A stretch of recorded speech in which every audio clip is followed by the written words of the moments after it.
की सत्य म्हणजे खरं. सत्य म्हणजे खरं खरं खरं. सत्य म्हणजे खरं हे मी तुम्हाला खरंच सांगतो आहे. सत्य म्हणजे खरं बोलणं, सत्य म्हणजे खरं, सत्य म्हणजे खरं बोलणं, सत्य म्हणजे खरं वागणं, म्हणजे जसं बोलू त्याप्रमाणे वागणं. आणि म्हणून सत्य सत्य बोलणं म्हणजे खरं बोलणं. आता सत्य म्हणजे काय तुम्हाला सर्वांना माहिती आहे, आणि खरं काय आहे हे पुन्हा पुन्हा सांगावं लागत नाही, मी पुन्हा पुन्हा सांगतोय. कारण की सत्य बोलणं म्हणजे नेहमी खरं बोलणं. याच्यापेक्षा काही सांगताच येत नाही, मला तर सांगता येत नाही, आज तरी मला सांगता येत नाही सर.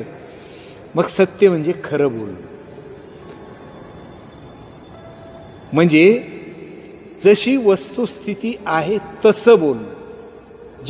जशी वस्तुस्थिती आहे तसं बोलणं, जशी वस्तुस्थिती आहे तसं बोलणं.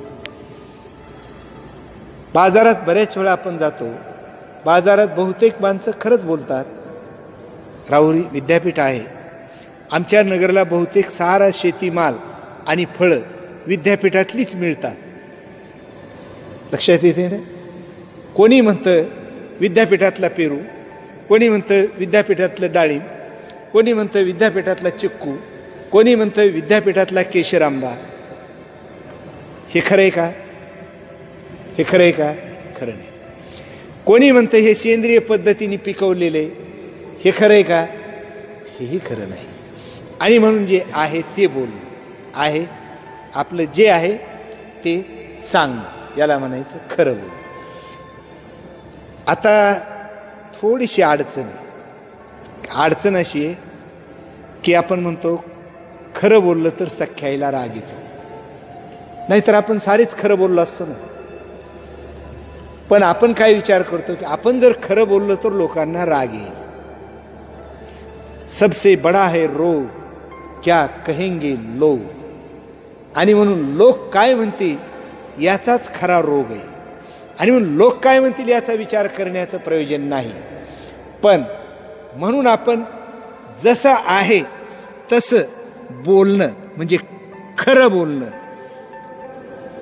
जर आपण खरं बोलण्याचा विचार केला तर आपण असं म्हणतो की सख्याईला राग येतो, म्हणजे मग खरं बोलायचं कसं? जर इतरांना राग येत असला तर खरं बोलायचं कसं? त्याच्यासाठी एक सूत्र सांगतो. खरंच बोलायचं पण राग येणार नाही असं बोलायचं. ते असं, जैसे श्रवण सुख चतुर परिणामेनी साचार बोलणे जे आविकार जान सत्य. म्हणजे जे ऐकायला गोड वाटतं, श्रवण सुख चतुर, ऐकायला गोड वाटलं पाहिजे, परिणाम चांगला झाला पाहिजे, आणि ते बोलत असताना निर्विकारपणे बोललं पाहिजे, आणि मग ते बोलणं सत्य ठरतं. आपण बऱ्याच वेळा खरं बोलतो पण विकारपूर्ण बोलतो. लहान पोरं खरं बोलतात, त्यांचा राग येत नाही, कारण ते निर्विकारपणे बोलतात, निर्विकारपणे बोलतात, निर्विकारपणे बोलतात. समजा की शेजारच्या काकूंचा मिक्सर बिघडलाय आणि शेजारच्या काकूकडं पाहुणे आल्यानंतर तुम्हाला जर मिक्सर मागितला तर तुम्ही कदाचित, तुम्हालाही माहिती आहे तिकडे गेल्यावर खराब होईल म्हणून, आपण म्हणतो, लगेच म्हणतो आमच्याही मिक्सरचं नेमकं ज्युसर जे आहे ना त्या भांड्यातलंच पातं तुटलंय, नाहीतर मिक्सर दिला असता, नाहीतर नुसता मिक्सर घेऊन जायचा असला तर जा. लक्षात येते ना. लहान मूल लगेच म्हणतं, नाही आई त्या दिवशीच पप्पानी ते भांडं दुरुस्त करून आणलंय आणि ते दे. म्हणजे ते खरं बोलतं, ते निर्विकारपणे बोलतं. आणि आपण जे बोलतो ते विकारपूर्ण बोलतो. आणि म्हणून एखादं लहान मुलांनी पाहुणा आल्यानंतर आपण एखाद्याच्या घरी गेलो, लहान मूल म्हणायला लागलं, कवा आलास, कवा जायचंय तुला, असं म्हटल्यावर आपल्याला राग येतो का? राग येत नाही.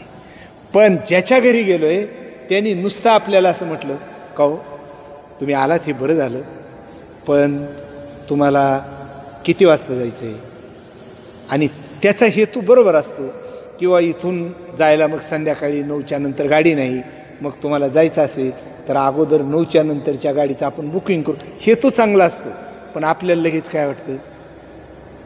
चांगलं वाटतं का? आपण म्हणतो किती चांगली माणसं आहे, गेल्या गेल्याच विचारतात तुम्हाला कधी जायचंय म्हणून. परवा आमच्याकडं पाहुणे आले होते. सर, खरी सत्य घटना आहे. मी म्हटलं तुम्हाला जायचंय ना? जायचंय. तर म्हटलं जा बरं, लवकर जा. तुम्ही गाडीने जाणार आहे, पावसाचा विचार आहे, पाऊस येतोय, आणि म्हणून मी म्हटलं की तुम्ही लवकर निघा. मी अगदी खरं मनापासून म्हणत होतो, लवकर निघा, लवकर निघा, लवकर निघा, लहान मुलं आहेत, तुम्ही लवकर जा. मला वाटलंच तरी की यांना आवडते का नाही माहिती नाही. ते गेल्यावर मी म्हटलंच तरी आमच्या मुलीला, म्हटलं त्यांना कदाचित त्यांचा एकूण आकार पाहून मला वाटतं त्यांना आपण लवकर उरका म्हटल्यासही राग आला असेल.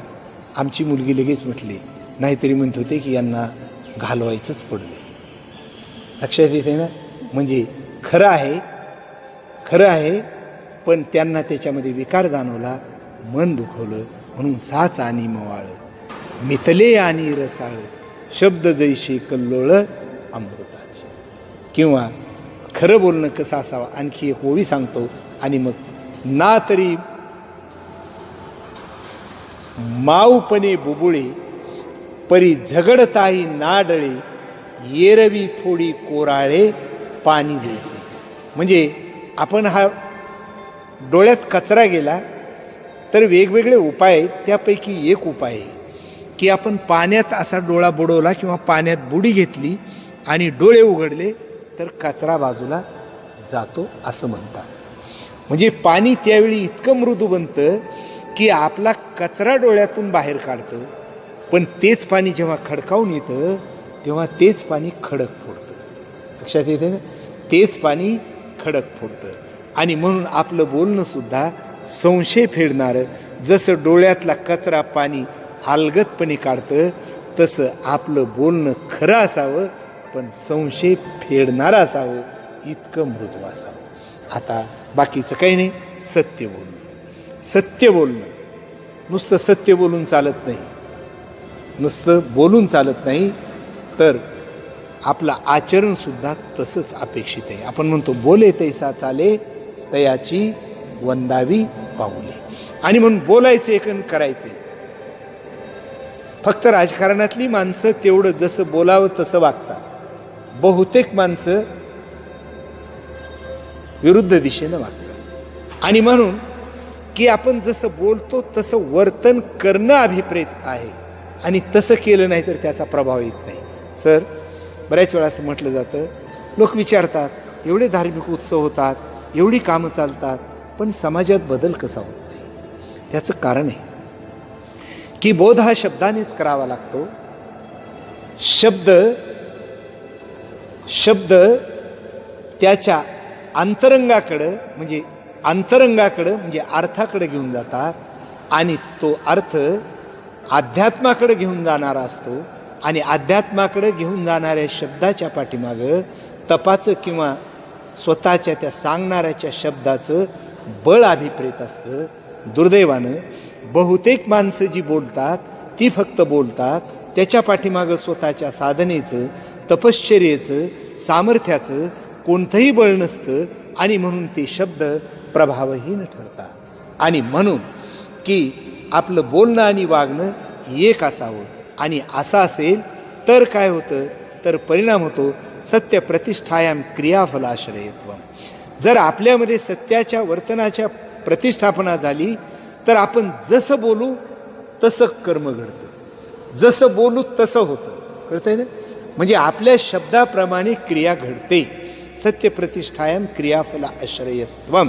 आणि म्हणून आपण म्हणतो, पहा, काही सोप्या सोप्या गोष्टी आहेत की एखाद्या फार महात्म्यानं सांगितलं की जा तुमचं कल्याण होईल, की कल्याण होतं एखाद्या माणसाचं, कारण त्याच्या शब्दाचा, कळतंय ना, त्याच्या शब्दाचा आश्रय ती क्रिया घेते, कारण त्याच्या पाठीमागं त्याच्या सत्य आचरणाचा प्रभाव असतो, त्याच्या सत्य आचरणाचा प्रभाव असतो. आणि म्हणून एक उदाहरण मी सांगतो, कदाचित तुम्हाला माहीत असेल, मी पण ऐक्यू उदाहरण आहे. बीड जिल्हा आणि नगर जिल्ह्याच्या बॉर्डरवर एक आष्टी तालुक्यामध्ये ज्या ठिकाणी आता दसरा मेळावा बरं ठीक आहे, ज्या ठिकाणी आता जो गोरक्षनाथ गड आहे त्या गोरक्षनाथ गडावरचे महंत वामनभाऊ महाराज होते पूर्वी भगवान बाबांच्या वेळी, असं म्हणतात लोक, मला माहिती नाही, त्यावेळी मी लहान असेल कदाचित. त्या कारखान्याला ऊस तोडायला ते बीड जिल्ह्यातले लोक जायचे आणि त्यावेळी उन्हाळ्यात बरेच दिवस ते कारखाने चालायचे आणि गावाकडे शेतीची कामं सप्त्याची कामं असायची आणि त्या मग ऊसतोडी कामगाराला इकडे काही यायला ते कारखाने परवानगी देत नसत.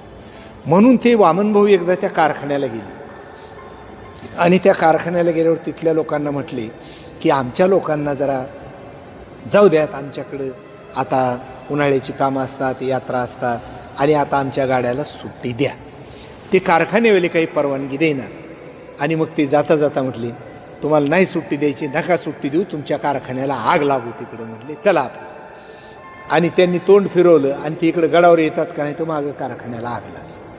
लोक म्हणायला लागले भाऊंच्या शब्दांचा हा प्रभाव आहे. कळतंय मी काय म्हणतोय? म्हणजेच सत्याची प्रतिष्ठापना झाली तर काय होतं की क्रिया ह्या आपल्या शब्दाप्रमाणे फलद्रूप होतात आणि म्हणून सत्याची प्रतिष्ठापना करणं, सत्याप्रमाणे वागणं अभिप्रेत आहे. दुसरं अस्तेय म्हणजे तिसरा यम अस्तेय. स्थेय म्हणजे चोरी करणं आणि अस्तेय म्हणजे चोरी न करणं. आता खरं म्हणजे कशासाठी इथे सांगितले कोणासो, आपण कोणीही चोरी करत नाही, पण या ठिकाणी आज सांगितले आपली मालकी नसलेली इतराची वस्तू घेणं, मग ते कळत घेणं नकळत घेणं, त्याच्या समोर घेणं किंवा अपरोक्ष घेणं म्हणजे चोरी म्हणायचं. म्हणजे त्याला काय म्हणायचं? चोरी म्हणायचं. आणि म्हणून अशा प्रकारची चोरी न करणं हे तिसरा यम म्हणून, बंधन म्हणून आपल्याला पाळायचे. आता या ठिकाणी एक महत्त्वाचा भाग आपल्या लक्षात येतो की अशी जी वस्तू आहे की इतरांची न घेणं वगैरे वगैरे, बऱ्याच वेळा असं होतं की एखादी रस्त्यावर पडलेली वस्तू आहे आणि कोणीच बघत नाही आणि ती आपण घ्यावी का घेऊ नये?